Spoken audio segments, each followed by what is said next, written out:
I can see 5 people connected. You can drop your questions.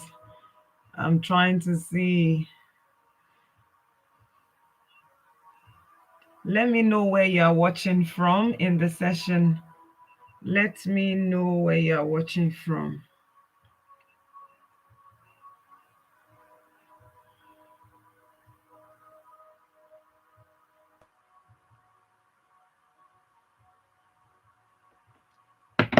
Yeah, I could see 4 people connected. You can drop a comment. Let me know your name and where you are watching from.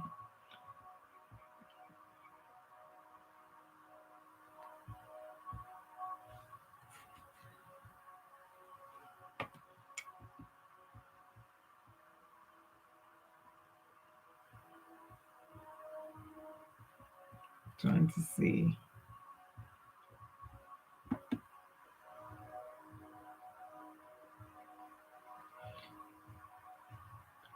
Okay, Samuel, welcome. You are saying there's an echo. Let me try to see. I'm not sure why there's an echo actually. Can you hear me clearly now? You can leave a comment. I've tried to remove the source of the echo. If it's still clear enough, let me know. Welcome everyone. Welcome. Happy to see you here, Sami Darko from Ghana. And I could see Buki Olajide from Lagos, Nigeria. Thank you for joining. Rachel, Ezra, I could see you as well. Chinonye from Nigeria, thank you so much for joining. Can everyone hear? Oh yeah, Sam is saying it's clear now. That's good. Welcome to this session. I could see 8 people connected. Let me know where you're watching from. You can drop your questions. Nice to meet you, Kingsley from Nigeria. I'm happy to have you connected. It's a good thing where we can actually live chat to everyone, get a chance to meet everyone connected to the session, have a chance to answer people's questions or clarify doubts. I know a lot of things are going on, and so many people they don't know what to do or which path to take. Clearly, that's the purpose of this. So let me know where you're watching from. If you have any question, feel free to drop it, or if you want to give a comment, I'll acknowledge you on this live stream. Let me know. Let me know. Thank you for joining, everyone. Thank you so much for joining the session. Let me see. Yeah. Rachel is watching from Nigeria. I'm trying to read the comments. You can leave a review in relation to the channel, what you have watched so far, what you have learned, or what you would like to see in future. Or if you have recommendations, feel free to share that as well. I'm happy to see everyone connected to this live chat. I'm happy to see everyone watching from Nigeria, from Ghana so far. And I could see someone else just joined. Yeah, welcome. Yeah.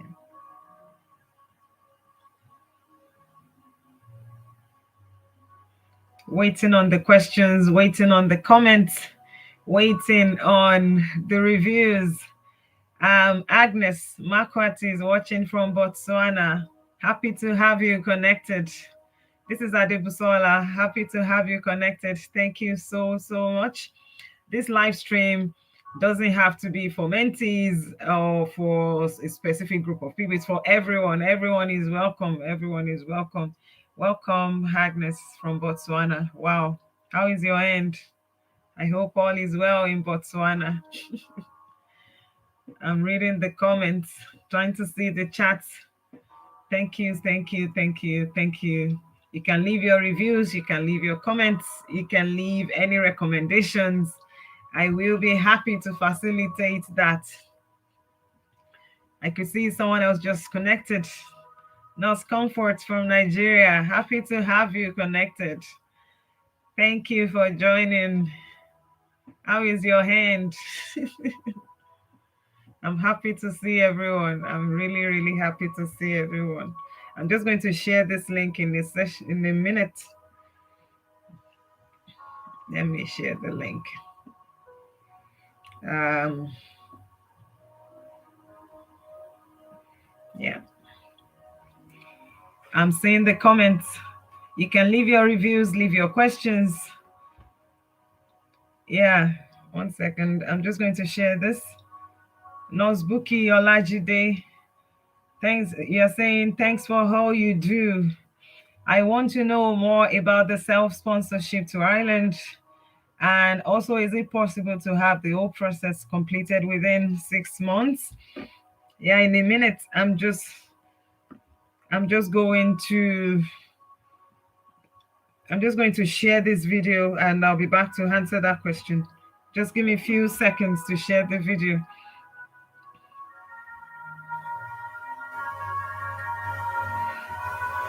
1 second now.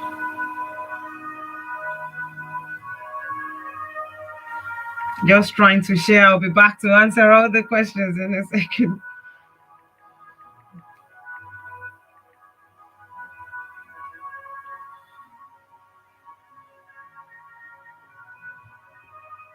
Yeah, almost done. Almost done.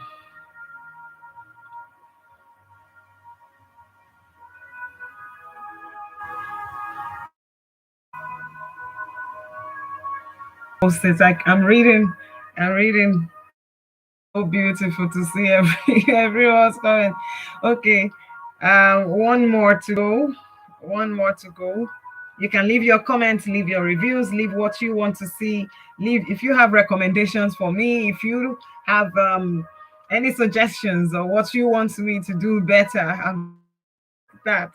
I'm happy to take everything. This is a live chat, so we are going to interact as brothers and sisters, as family, if you know what I mean by that. Just one more place to share. Where is this? Now,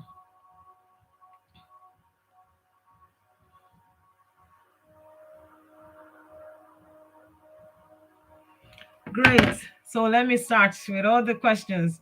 Um, from Nosbuki Olajide. Olumieja, is that how to pronounce your name? I hope I got it correctly. Thanks for all you do. I want to know more about the self-sponsorship to Ireland, and also, is it possible to have the whole process completed within 6 months? So, in relation to self-sponsorship basically means you are sponsoring yourself, and if you are sponsoring yourself, it could be in relation to employment. Like the employment is actually very, very competitive at the moment, and recruiters, the few ones that are recruiting, they are so concerned about people passing the health exam or about people passing adaptation and other things like that. So if recruiters or employers are asking you to pay your exam fees yourself and everything, that is self-sponsorship in a different direction. In another way, that means you have an employer, you have a potential employer, or you have a sponsor. But at the same time, at this stage, if you don't have an employer, if you don't have a guaranteed direction, and you just think, oh, let me just do, or maybe you have your decision letter for Ireland, you just want to go the self-sponsorship pathway, that means that you are going to be funding yourself, paying for your cost of exam, RCSI aptitude test, or paying for adaptation. Most likely, self-sponsorship adaptation is not really an option for self-sponsorship, but definitely you're not going to be applying for normal pathway is. The self-sponsor, it means you are coming in for your exam. You have to book your exam from where you are yourself. If you can book the exam and successfully, you don't need AWS for short duration visa. That is your exam visa. You don't need AWS for that. When you book the visa, then you have to consider the fact that within 3 months, which your visa is going to stay cover, you have to fulfill everything, pass your exam, aim at passing one exams within that period, within the 3 months, you can register for your PIN and get your PIN. Make sure that you have everything sorted as well so that you don't get, because there is still the probability that someone can get query at that stage. Even when you get to Ireland, someone can still get query at that stage.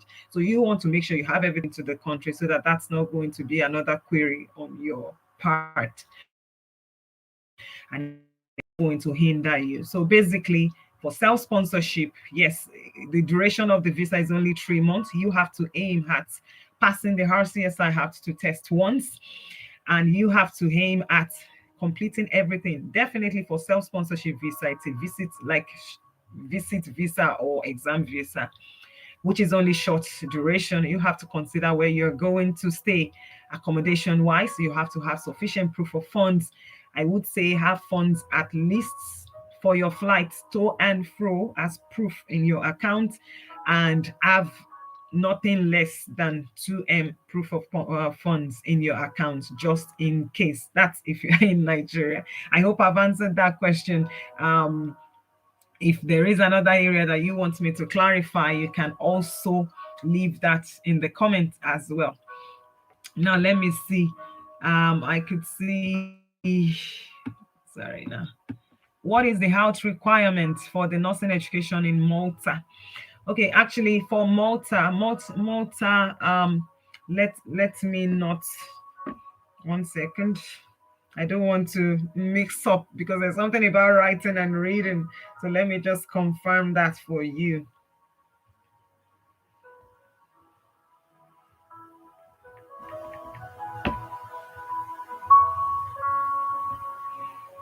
Sorry, now I'm just trying to see. So if you want to work in Malta as a nurse, if you want to work in Malta as a nurse or as a midwife, definitely you need your overall 6 in writing and at least 5.5. For other modules, you need 5.5. If you are doing OET, for OET, you can have it in speaking, and every other thing could be a C plus. So I hope that is clear now. So Malta, the requirement for Malta is actually lower. The only challenge in Malta processing is that, well, let me put it as self-sponsorship, because you wouldn't need to get an employer before moving to Malta. And definitely for Malta, you need to be able to sponsor yourself the cost of the adaptation program. Malta doesn't take exams. Malta doesn't take any other thing. You have to pay for the bridging course, which is affiliated to a university. So that bridging course, when you have to pay for it from home. I think they allow 2 installments, but definitely you need sufficient proof of funds for your visa and every other thing. And 1,400 euros. Some universities, like University of Malta, like MCAST, even though you might see on their website that it's 5,400 for MCAST, for example, but for the offer, eventually when you get the offer, they have that is 5,400 for MCAST, for example, but for the offer, eventually when you get the offer, they are going to tell you that the payment is 4,400 euros. So definitely, if you are coming to Malta, if you're going for the Malta pathway, you don't need an employer first, because the nursing registration needs to be done before it needs to be done after the bridging program in Malta, not before you move over to Malta. So you need to apply for the bridging program first. Either you are working, either you are studying. The bridging course is not even for study, but it's affiliated for working and is a requirement for the registration. So definitely, if you are in a place like Nigeria, I'm using Nigeria because I'm original. I could see different countries, some countries connected as well. So you need something like 7M in Naira. 7M in Naira, averagely, we get to your cost of accommodation in Malta, which is average, which is very, very affordable compared to cost of living in Ireland. And it will get you to and fro with your visa cost and every other thing. I would say averagely you need 7M in Naira. Um, No, I mean you need 7,000 euros. So the 7,000 euros, considering the fact that the euro is even increasing at the moment, you might need to convert that to what it is. I think as at this month is about 832 to 1 euro. So that's on the parallel rate, but it depends. Some banking options might have affordable options for you, especially when you have the domiciliary account. That is very, very affordable. I hope I've answered that question. Then someone is asking, okay, Franca, nice to meet you, community health nurse from Ghana. I'm happy to have you here. And let me see, from Kingsley, the recent red list policy, I'm worried, wouldn't it reduce my wife's chance of securing a job as a midwife in Ireland? Now, that is a very, very sensitive question. Let me just try and clarify that now. The issue in Ireland is that the midwife program, the midwife adaptation is affiliated with the employment, that means the person needs to get the employer first before moving into the country as a midwife. The person needs to work to get an employer before moving into the country as a midwife. And if you can get an employer as a midwife, if you can get employment as a midwife, then there might be issues. So at the moment on the red list, even though it hasn't been applicable to Ireland for a number of years now, it's only been applicable to the UK, and HSE published that in March 2023. It commenced full effect in April.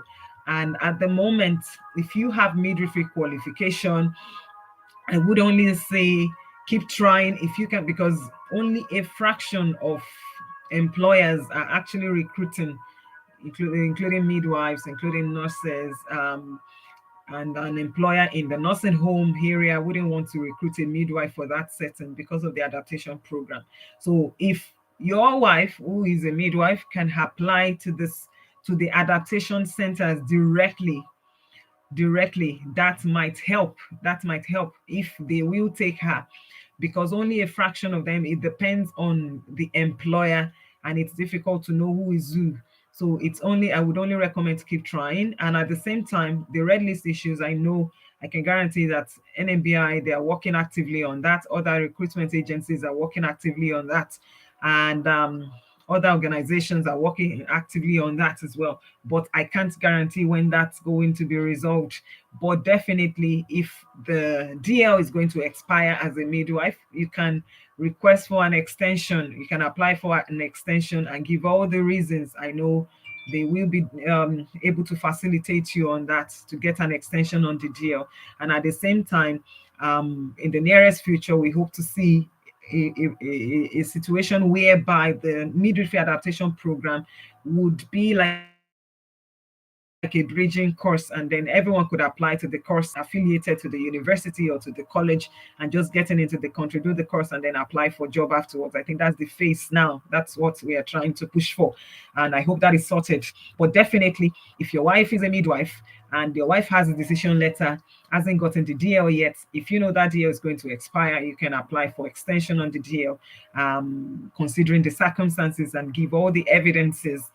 And at the same time, let your wife keep trying to apply to adaptation centers directly. The adaptation centers, they are minimal, they are few in Ireland. That means someone can actually get it, an employer here. This hospital might be your employer, but your hospital might not be an approved adaptation center. You still have to go somewhere else. The employer will still have to sign you up for the adaptation somewhere else. So you have to be mindful of that. Um, you can also try and keep applying directly and see if that helps. I hope I've answered that question. Nurse Blessing, you're very, very welcome. Happy to have you here. Nurse Frank is saying, I want to know if there are agencies recruiting public health nurses, community health nurses. I'm not sure where that is now. If that is Ireland, yes, there are agencies. I know, like I mentioned, generally, some recruiters are still recruiting. It all depends on the employer, but definitely to recruit you as a public health nurse, you have to have applied for public health nursing division with NMBI. That should be your first, because some people have degrees in public health, some have masters in public. So if the degree is your first qualification, definitely you can apply for work directly as a public nurse. But some routine nurses with general nurses division, if you have significant experience in the community setting, and then at the same time you can also keep trying if you will get an employer that is happy to recruit from your RGN, that is your registered general nurse certificate, with your experience in the public health community setting. Then someone is saying, is it possible to work in New Zealand as a healthcare assistant? I would say yes, it's possible, but it's a complicated pathway. It's a complicated pathway, and it's not even straightforward. It requires lots and lots of funding. If you watch the tutorial video, the live one I made on New Zealand, you will discover that I mentioned. I'm replying to Nurse Agnes now, I think. Yeah. You would discover that I mentioned 3 career pathways for New Zealand. One is the enrolled nurse pathway, and the other one is the registered nurse pathway, and the other one is actually the what's it called now? The advanced nurse practitioner pathway. So the enrolled nurse pathway is for diploma holders only. If you don't have your degree, definitely you can still take the enrolled nursing pathway for New Zealand. And for the enrolled nursing pathway, it's like working as an HCA, basically, until you can have everything. So, but you still have to register in a university setting on a program and register for the enrolled to get the enrolled nursing criteria for New Zealand. So it's a complicated pathway, but definitely if you have your degree in nursing and you meet up with the health requirements for New Zealand, yes, you can cross as a professional, as a registered nurse. But definitely about crossing as well, it depends on school. Some schools get rejection, some schools get direct approvals. You will still need that your school, your transcripts, your curriculum shows that you have over 2,300 hours of theoretical practice as a nurse for you to get the approval from New Zealand. I hope I've clarified that. So healthcare assistant, you might want to look more online on the enrolled nurse pathway and read that more and see if it's what you can afford. Definitely, you are going to be paying yourself. Now I can see hello, my your sister mentee from Nigeria. Happy to have you here, Nostani Olayinka Bukola. Thank you for connecting. And I could see Nurse Agnes again is asking, how long does it take to relocate to Malta as a registered nurse? Yes, generally Malta is a fast pathway. The processing for Malta only takes 3 to 6 months, averagely 3 to 6 months. That's the processing for Malta. The visa for Malta takes just 15 days. If you meet up with the requirement, you have to get the recognition first, which is your priority, before you can even apply for the bridging course in Malta. And the recognition for Malta only takes a few days, sometimes 24 hours if they already have a template from your school, sometimes 48 hours. I've seen it take just a few hours or maybe 2 to 3 hours, and the person applied and received the recognition. So you need the recognition to get the bridging course done before you can now apply to the school, meet all their requirements, pay the application fee before submitting. And the school, sometimes the only issue in Malta applications is that the schools are government schools, and sometimes things could take forever with government schools. It could take up to 2 or 3 weeks after submission of application to get a first response from the school. And when you have all of that sorted, generally, I would say the duration is 3 to 6 months, if that is okay. I would say duration is, and if you are in a country like Nigeria, you have all the funding, you have everything, and you're looking at, oh, I want to apply for visa in Malta. You want to go, there's no Malta embassy in Nigeria currently. The embassies, they issue Schengen visa. Schengen visa means short duration, which will get you into the Schengen countries, which Malta is included, but it's only for The Schengen visa is only for visiting short duration of less than 90 days. Since we are doing the bridging course, which could be 4 months, which could be 6 months, depending on the school you want to go to, depending on the school you are attending that program to, you need something beyond Schengen visa. So the school liaises with the visa office, which is called the Identity Malta. They send you the visa requirements. So it's online. You don't need to go to any location. They send it to you. You upload all your documents and apply for the visa.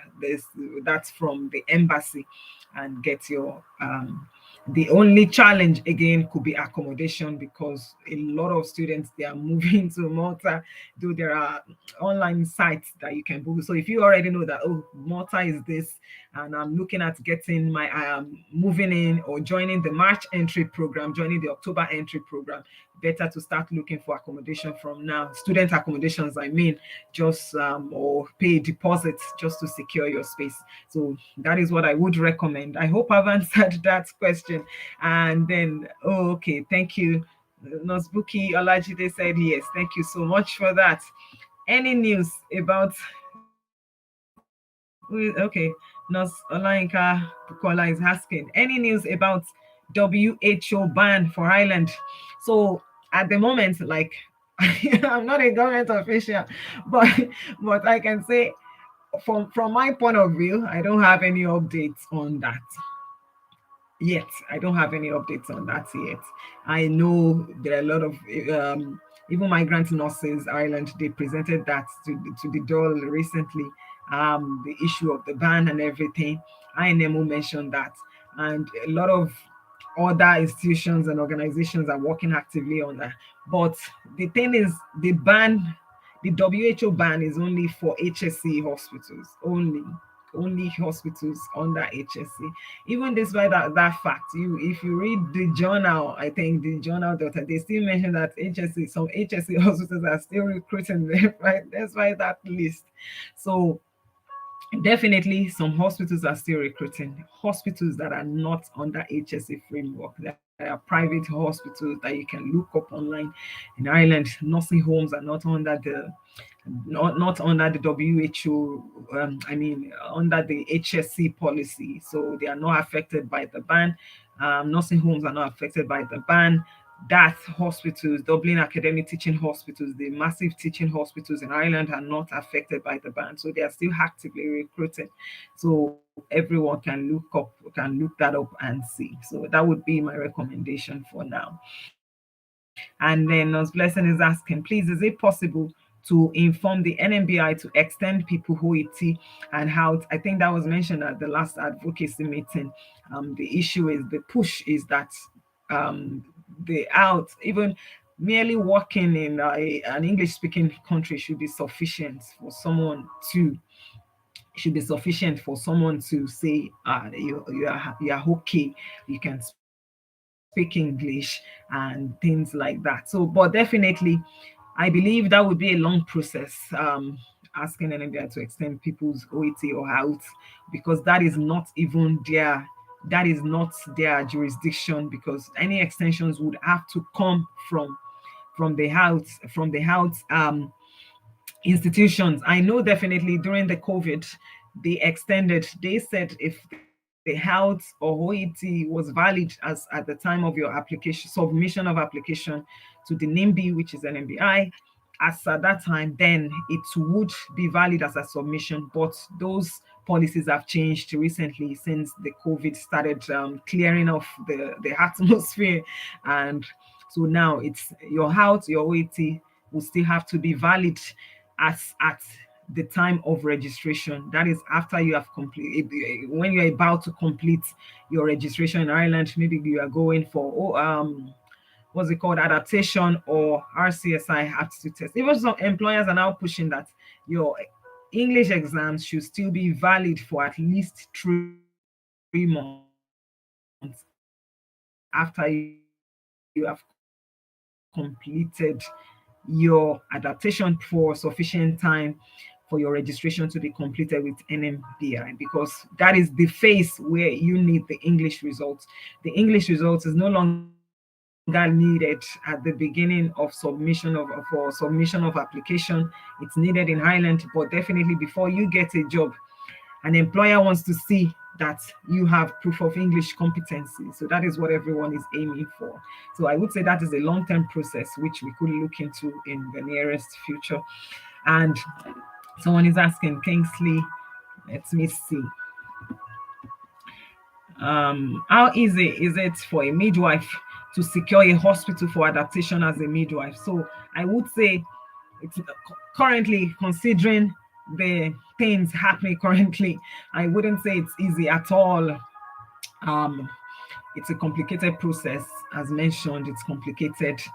So if that's complicated, I would only say, first of all, the goal would be to go on NMBI website, get the list, the updated list of adaptation centers, because NMBI publishes that on their website.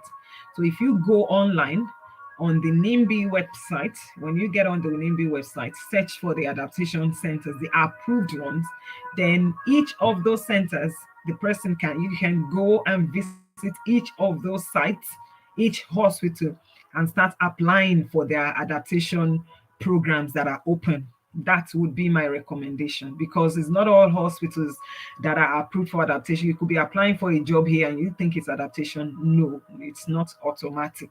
It's only most employers who take candidates for adaptation is only that they are doing adaptation in their hospital. They don't take anything else. That's their policy. So that is the only way. So my recommendation would be first to go on NIMBY website, get an updated list of all the hospitals doing adaptation, and visit those links, each of those hospitals, their website pages individually, and see their career pages, their job vacancies, and keep trying and see. Hopefully that works. I hope I've answered that question. And Oshinane is asking, what's the estimated amount in naira for self actually, that's a very sensitive one. Like, things keep changing. My recommendation would be to get a domiciliary account, which would be more affordable, and get the card in USD or in euros if your bank can afford that, because the rate at which things are going, like maybe last month the conversion rate was about, maybe on the parallel rate was about 750 euros to something, or to no seven, if it was, for example, 750 naira to 1 euro, and today is 832 to 1 euro. So a lot of things don't change, things keep changing, so I won't be able to say this. Or okay, let me just try and do a quick calculation and see if that helps. Let me try and see and quickly do a quick calculation and see if that helps. So for example, if you are coming to Ireland, on self-sponsorship, so let's say that your aptitude test, RCSI aptitude test, 2,800 euros, right? Your flight to and fro, let me put it that way, to and fro, well, it wouldn't be up to that. It depends on the flight agencies. Let's say to and fro, I'm not even sure what the flight did cost is at the moment. Let's say about 900 euros estimate to and fro, let me put it that way. And then accommodation, let's say you are going for sharing options per month, that's like another, sharing options could be 500 euros to 600 euros. Let's put it at 600 euros monthly for house share. That's your target, right? And then um and then feeding feeding in Ireland. Ireland is an expensive country to live in. Let me put it, okay, averagely, if you are bringing your food, if you are bringing things from back home, it's better. And there are Afro-Asian shops where you can buy things and easily cook and keep them in the fridge or things like that. And even when you have an accommodation, it's not like you meet empty house here. The accommodation is furnished, like you have your fridge inside, you have your microwave, you have your cooking stuff, you have everything. Sometimes electricity costs could be excluded from what's inside. So like the accommodation I mentioned, it's if you are sharing. It could be three of you in the house, it could be four of you, but definitely not one person, because that would be way, way, way too much. So let's say feeding, um you budgeted feeding for another 500 euros. Let me put it that way, maybe 500 euros monthly. That's your feeding.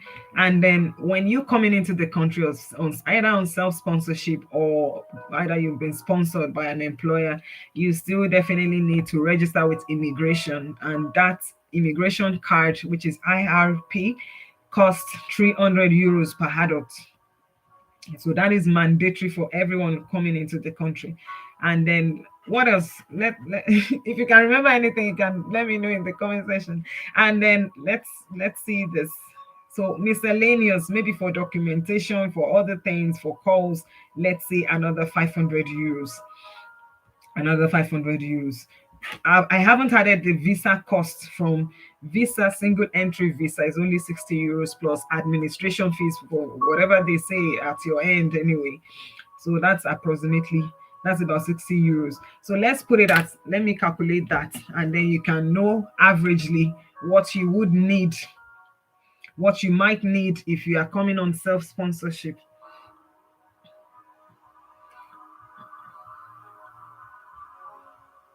Sorry guys, 1 second, I'm trying to add this up.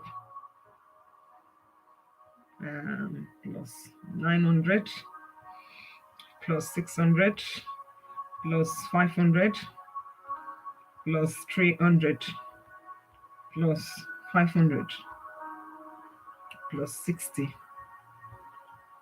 So definitely that's about 5,660 euros. But if we are going for 2 months, I'm coming, let me add, because your visa would allow you to stay for at least 3 months. Let me add another 1,002 for sharing of house, plus another 1,000 euros for feeding and miscellaneous. So that's about 7,860 euros. Let me multiply that by what it is today, by 832. That's about 6.5 M. So averagely, 6.5 M should be enough to get you self-sponsorship. 6.5, if you can. That's as at today. I know the rate is increasing and everything. So if your target is about 7M, I think it will get you to Ireland. You need to book your exam. When you book your exam, get all your requirements for your visa and go and apply for the visa immediately. And from there, start making plans to get your accommodation and stuff. So that is it. I hope I've answered that question. So approximately 7M in Naira would get you, that is about 6,500 euros plus, would get you to Ireland on self-sponsorship. Now let me see. What is the age limit for Malta? So the age limit for Malta is actually 45 years of age. It's 45. Anyone who is above 40, most schools in Malta, for any program whatsoever, is 45. But for Ireland, it's the normal retirement age, which is 65 years. So for Ireland, it's 65 years. Anyone could still keep coming in, provided you are not retired. And I've even seen people that retired that came in, that still registered with NIMBY, and I'm not sure how they did that anyway, and I'm not sure what the latest policy is in relation to that. I would recommend everyone in that category going on NMBI website to read more on that. But definitely, some are in nursing homes, some are in other fields, but they are retired, or they could have come in through master's program, and then they got extension. So there are a lot of people like that currently. So I believe I've answered that question. And then Sami Darko is asking, please, can you list the entire requirements needed for the adaptation program in Malta for someone starting for the first time? Actually, for now, I wouldn't know that offhand. I wouldn't know that offhand. But definitely you need your decision, which is your MQRIC decision, and then you need your program, your qualification from home, which is your certificate. You need your transcripts of training. If you have your testimonial, you need your testimonial as well. You need your transcripts, you need your international passport, and you need your updated CV to meet up with Malta requirements. And then you need the transcript of the training needs to show the hours, because I've seen people having rejections, not the transcript that shows credits, because some schools they have transcript that says, oh, anatomy 3 credits, physiology 5 credits, things like that. They want to see the hours, because they want to calculate all the hours to see if it meets up with their requirement.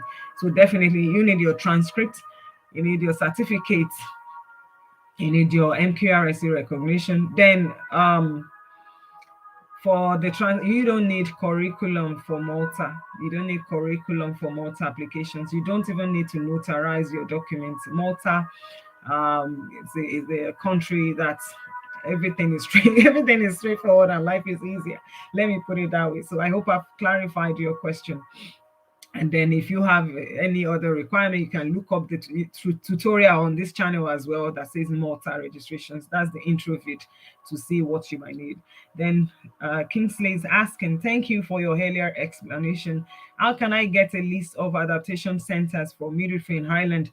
So even if you look on this channel, if you click on the channel name and you go to videos, click on videos, then scroll up. When you scroll, I think I made one recently, I'm not sure if it's too recent now, maybe sometimes last year, that says list of adaptation centers. It's just a short video. I'm not sure if it's up to 10 minutes or something like that says list of adaptation. But definitely, since the policy keeps changing, NIMBY keeps readjusting their policies, updating the website and stuff. So you might need to go on NIMBY website to see the latest list of adaptation centers. They always publish things like that. I hope I've answered your question. Then someone is asked, let me see, Rachel Ezra.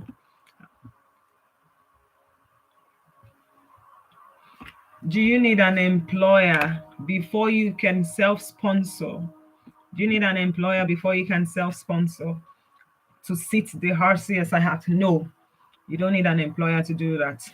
So you can apply for the exam. I've seen people who did it, and I know them. I wouldn't want to mention names. Yes, no need to have an employer. In fact, she did everything, got some queries at some registry. She applied for exam visa, got into the country, got some a few queries before the final registration was done. She didn't pass the exam once. She had to repeat the exam. I think failed maybe 1 or 2 stations. I'm not sure now.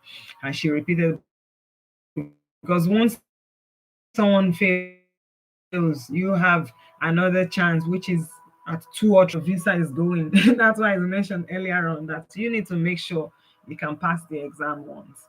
And then she did a receipt and everything before she completed the registration. Time was already gone, but luckily she got an employer.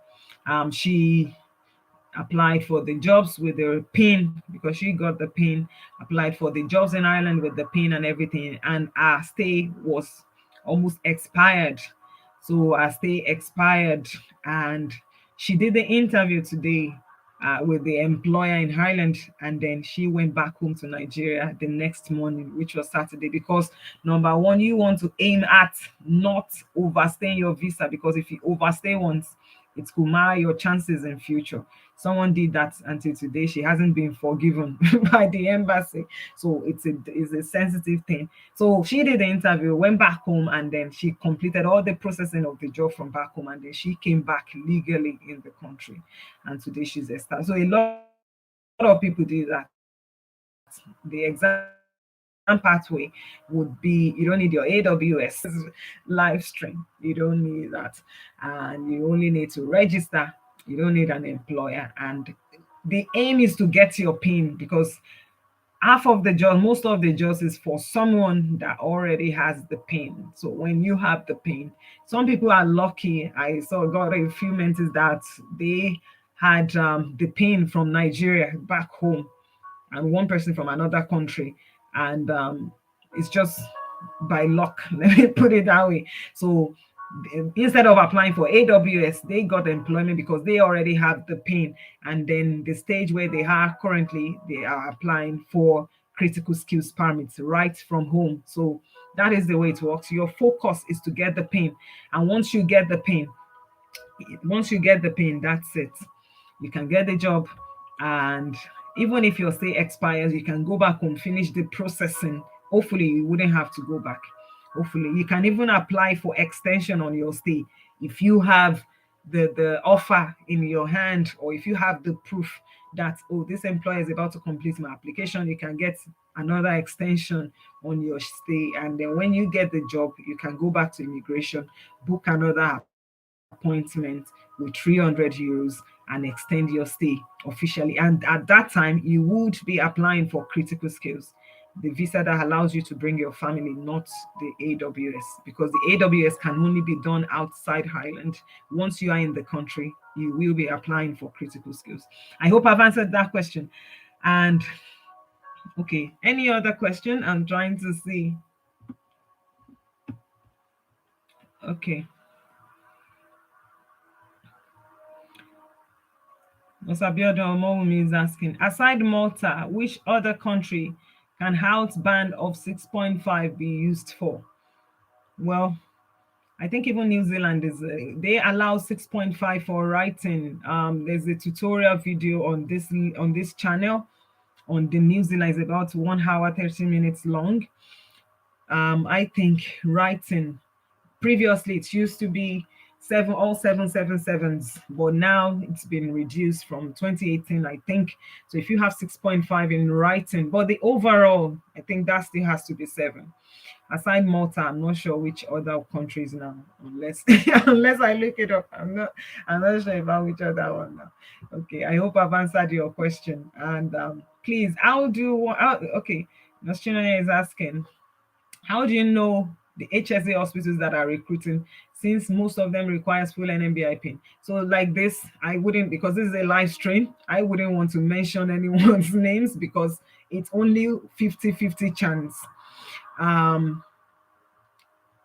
Only the recruiters can tell you, because HSA hospitals, they don't even allow direct communications. Like when you apply to them directly, they tell you, oh, you have to go to this agency, go to that agency, and it's only the agencies that can really tell you that oh, this recruiter, because most of them, they keep changing. There are still ongoing meetings on the band thing, so things might change as soon as I finish this video. But definitely, like I mentioned, hospitals that are not under HSE framework, private hospitals are recruiting, nursing homes are recruiting, Dublin academic teaching hospitals are recruiting. I think I've clarified that now.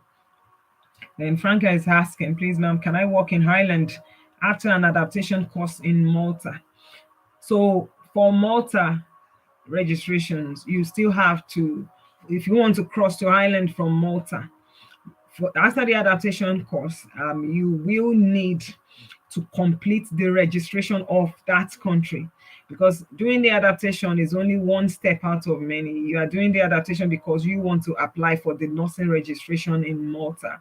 Your registration, your qualification in another European country should be valid if you want to cross to Ireland, and then you should have worked in that European country for at least 3 years before crossing to Ireland.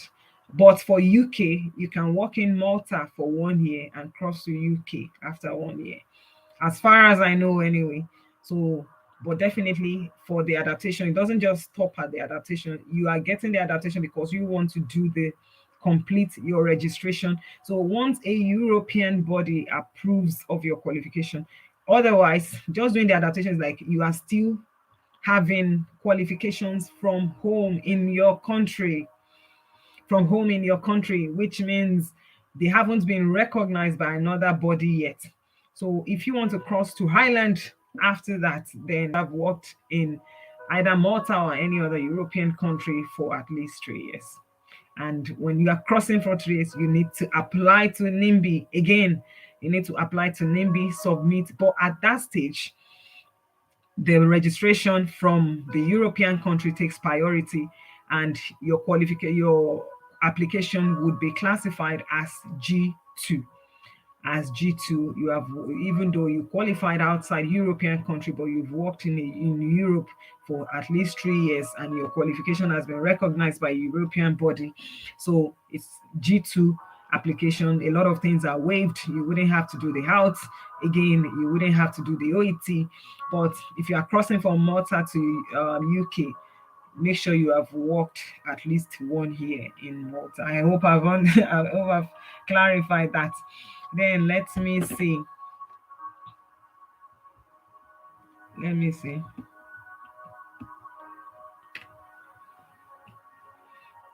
Yes. So as Chinoya is asking, HSA jobs that says or eligible for registration, job specifications that we request for. Okay, please, what can I submit? So for those ones, if you see the job application that says, yes, because most of the job specifications, when you see the HSA jobs, they have this other specification document attached in Microsoft Word that says when you're submitting this application, you have to submit this, you have to submit that. When you see eligible for registration for HSC job, but the specification says you have to choose IRP and passport, make sure that you don't even waste your time on progressing for that, because it's for only those in Highland. That job is for only those in Highland. But if they allow non-EU, because I've seen one or two that did it in the past, despite the fact that the person doesn't have IRP, it was over. That was before the ban thing came into place. So now they are very strict on the applications. Your passport should be sufficient alone.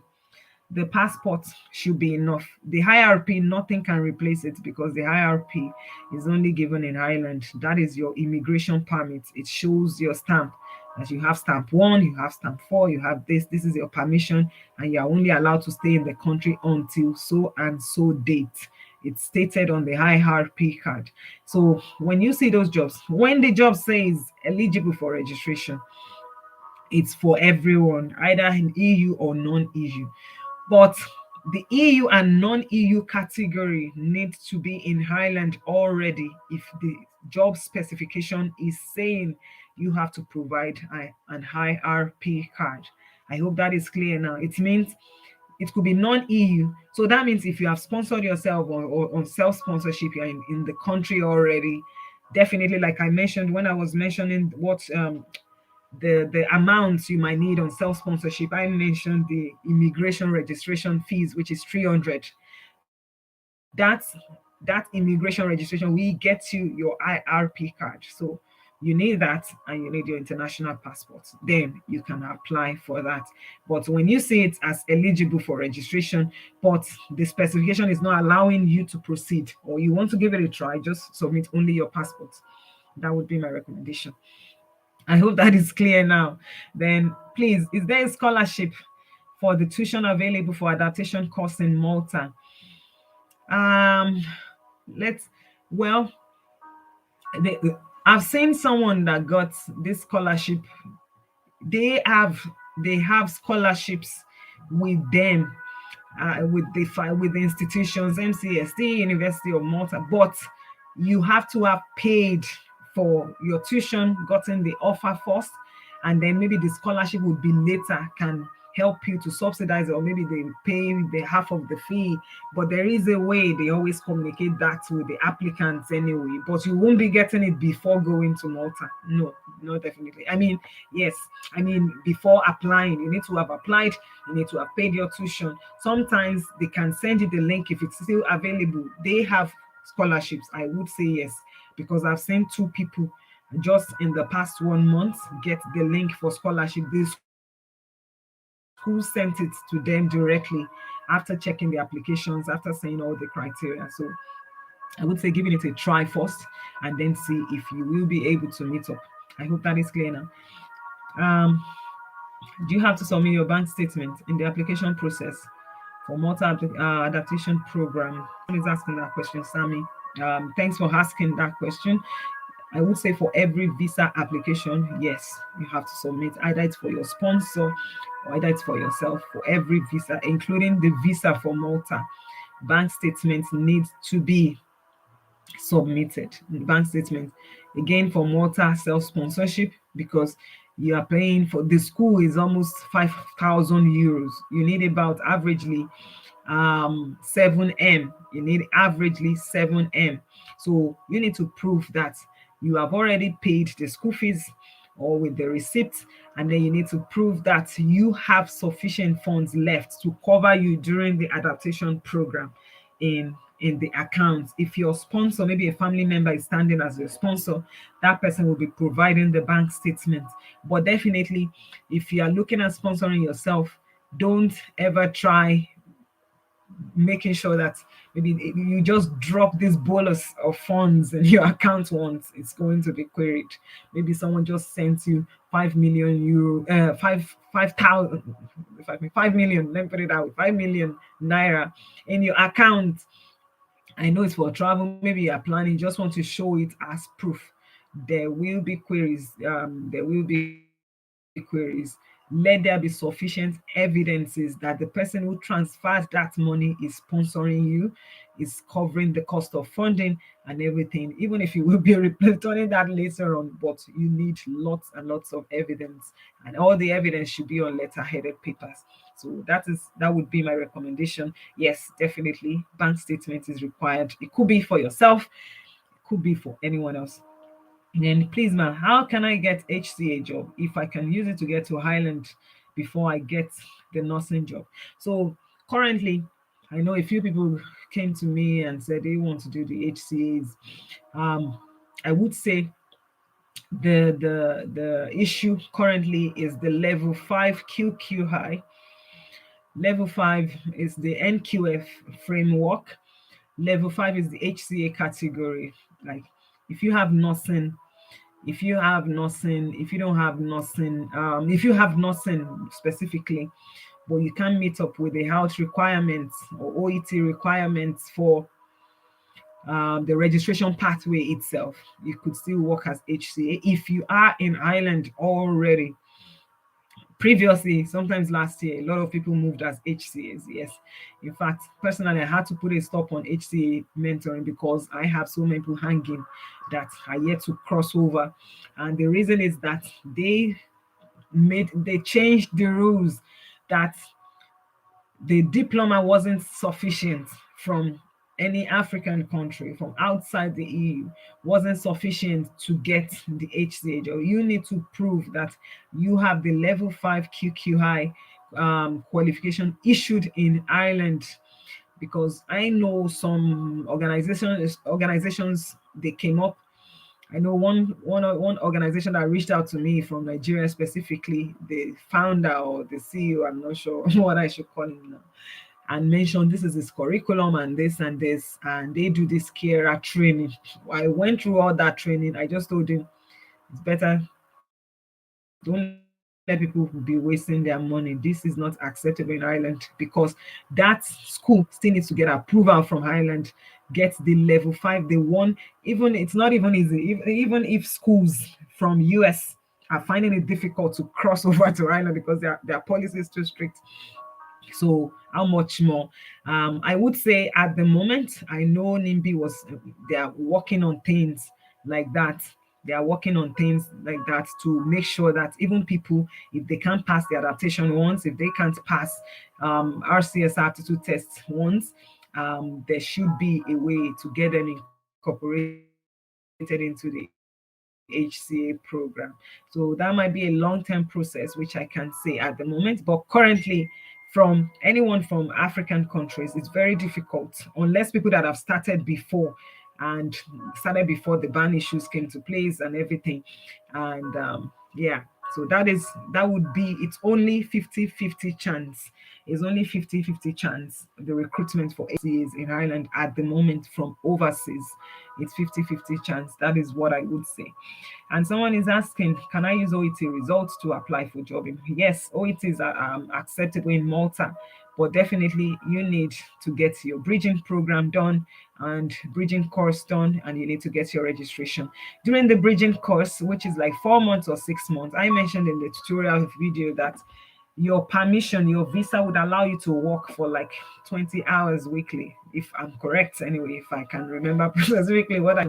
So it will allow you to work for certain hours, so you can, not as a nurse officially, but you can do other jobs, office work, administration, something to get you going, to allow you to pay back anything, any loans you've accrued, or to keep you going during your stay prior to your registration in Malta. Yeah, the visa would allow you to work temporarily, but you need to make sure that your OET is valid for Malta applications. I hope I've answered that question. And Sammy is asking, can the tuition fee for Malta be paid in installments, or you have to pay the full tuition before you are given the admission to the school? I know someone, the school pays 2 installments, I think, and they give you the duration between when you have to pay it, so it doesn't have to be complete. But if you don't pay it complete, if you're applying for a visa, you might need to have enough evidence in your account that you have the money in your account. That's the way it works. I mean, for visa purposes, not for the school now. The school will send you your provision, send you your provisional offer and everything, and then they give you the directions on how to make the payment and how many installments you can pay. And when you pay your first installments, they get you the letter, the confirmation of placement letter. And after that, then when you are getting to visa stage, you might need to prove that you have sufficient funds to pay for your school fees in your account. I'm not sure now. I think there might be financial institutions at your end that help with loans for abroad funding, that help with sponsors. I think someone mentioned that to me a long time ago now, but I can't really remember. But there might be financial institutions or credit unions that could help you standing up, and then you can pay them back in installments. I hope I've answered that question. So we've spent 1 hour plus. Let me see. The issue here is that 90% of Irish recruiters don't recruit from Nigeria.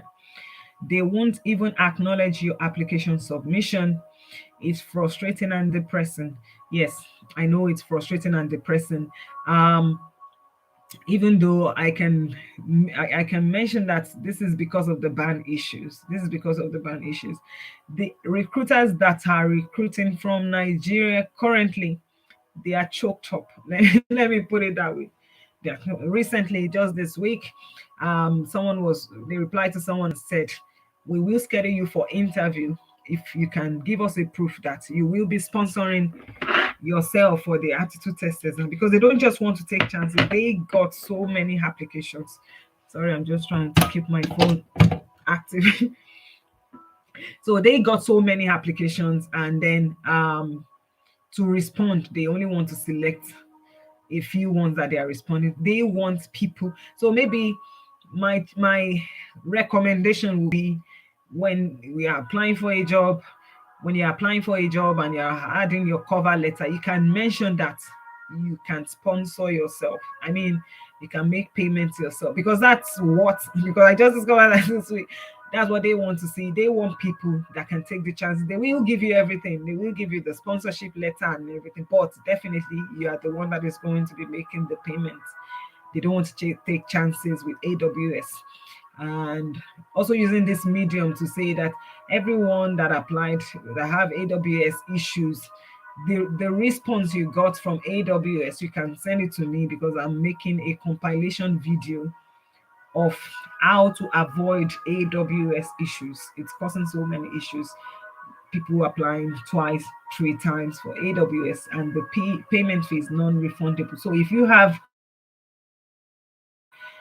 any documentation that can help me in my compilation before I make the video public, I'm compiling that so that everyone can be able to avoid any issues with AWS.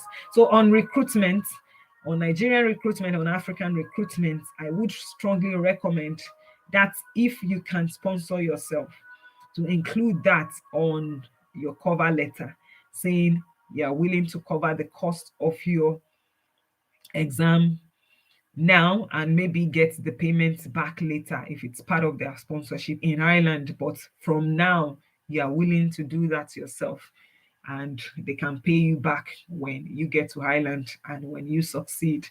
So I think that is exactly what they want to see, because they are choked up.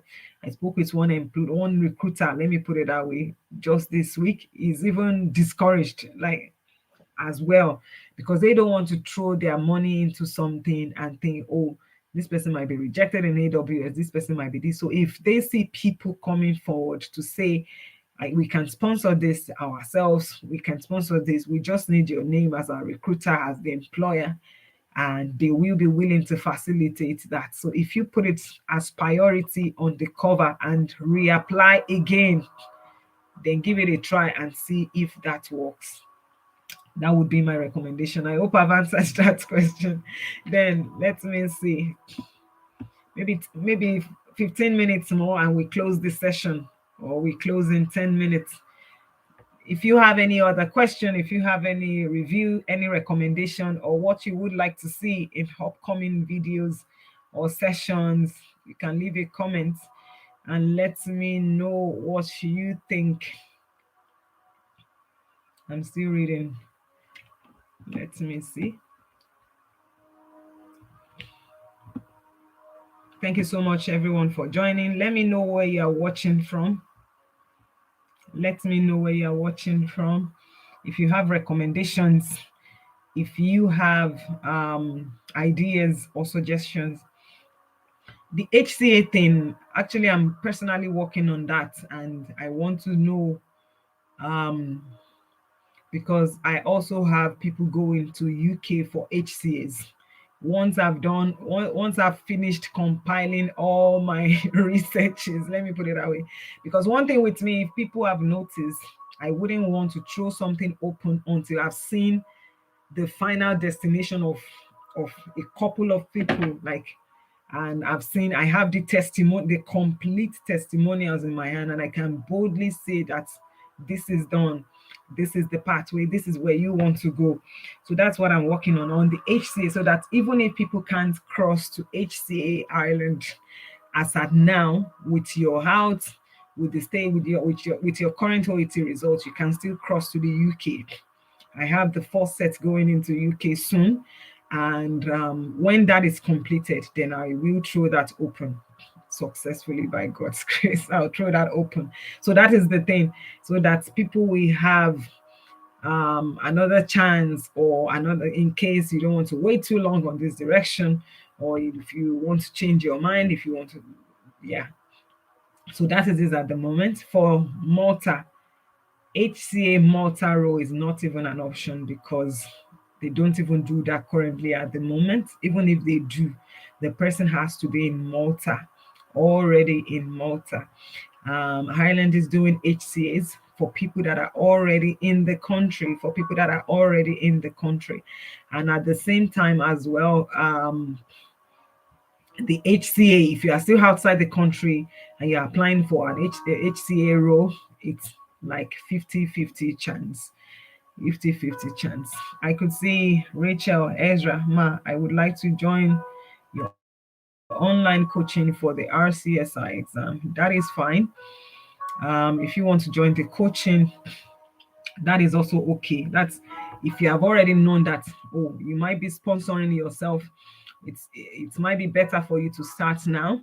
First thing with the RCSI prep is to know that online, when you go on the RCSI aptitude test, RCSI website, and you search for aptitude test, it will pull up this minimum background reading that people need to do. They call it minimum because you have to go beyond that and keep studying. During my time, I failed, like I failed train station. Well, there was zero information online. There was nothing. And I just decided, well, no one would have to pass through what I passed through. And by the grace of God today, I can tell you that if you are going this direction, this is exactly where you are going to land, because we've gone through all those directions and kept coming back. So if you want to join the RCSI exam, it's okay. The exam is about it's an online course which I created, actually paying heavily to get it live and to maintain it live. So that means I will be giving you an access to the course with your login and PIN details. And on the dashboard, you can track your progress. Over 300 lessons at the moment. So if you are doing exam in 3 months or 4 months, it will be really good for you. If you want to really study at your own pace, it will be easy for you. So you can start right from day one of what you are going to use, what you are going to put on, how it's going to look like, sample questions, lots of scenario practices, to the very end. And by God's grace, I always have people going for the exams every 2 weeks. Mentees, and when they have gone for the exam, they come back and tell me what has changed and a lot of things like that. And then, but aside the online course, there's a Telegram group dedicated for the private mentoring for that. That is for weekly assignments, and for, because I have submissions today and I'm going to be reviewing those submissions by tomorrow morning. It's mock scenarios every week or every 2 weeks. Live mock scenarios. People get to submit and I get to review as a strict assessor. It's okay. It's just to make sure people pass as much as possible. So that is it. I hope that is clear now. So the link is on the website. It's in the description. You can look that up. Then, what is your advice on job hunting, ma? Well, if you have your decision letter, my first advice would be that start making arrangements to get yourself sponsored, to get yourself self-sponsored. Start making arrangements. If you can reach out to family members, if you can reach out to people, even me personally as a person, with my family, we're trying to work on maybe creating a scholarship program by next year, launching a scholarship program, especially for Africans who are really well deserving, who can't. Yes, we need funding, no, but we also need to reach out to key stakeholders, get the thing sorted first, get all committees running in relation to that, reach out to key stakeholders and people that have traveled abroad, especially mentees and other people that want to contribute maybe 50 euros, 100 euros. And if they can be helping people, even if it's even if it's 5 people that can get qualified in a 6 months duration for scholarships from Africa, I think that is the next plan now, to help people anyway. But then before that comes in place, for job hunting, I would recommend reaching out to people, trying to raise funds as much as you can. One side, keep applying for jobs, try nursing home options, try other options, try Dublin teaching. I have people having interviews this week. It's just this, because they keep select. Maybe if they get 50 applications, they select 5 out of the 50 at random. So that is the way it's working now. There is a lot of competition. So I would say keep applying, but as soon as you can, keep reaching out to people who can sponsor, or if your family can apply for loan, temporary loan, if you have collateral that you could use, I think that might be okay. Then what is your, yeah, that would be my advice on the job hunting thing. So keep doing that one side, and at the other side, keep trying. But if you're under 45 years of age and you think you can sponsor yourself to Malta, and that is a fast way to get into Europe as well, so you can also try that option. Nos Badmos is asking, thank you for this, please, for someone who wants to do self-sponsorship for adaptation for RN. So like well, from my point of view, as a registered nurse, the decision letter you get from NMBI states you can only do adaptation or RCSI aptitude test. But the adaptation thing is employer-based. Strictly, you need an employer for adaptation. And that employer, they only give you adaptation option because that is what they do as per their own policy. in their hospital. So that is what they do as per their policy in their hospital, or their hospital, that hospital is an adaptation center. But as RN, the self sponsorship is not an option for you,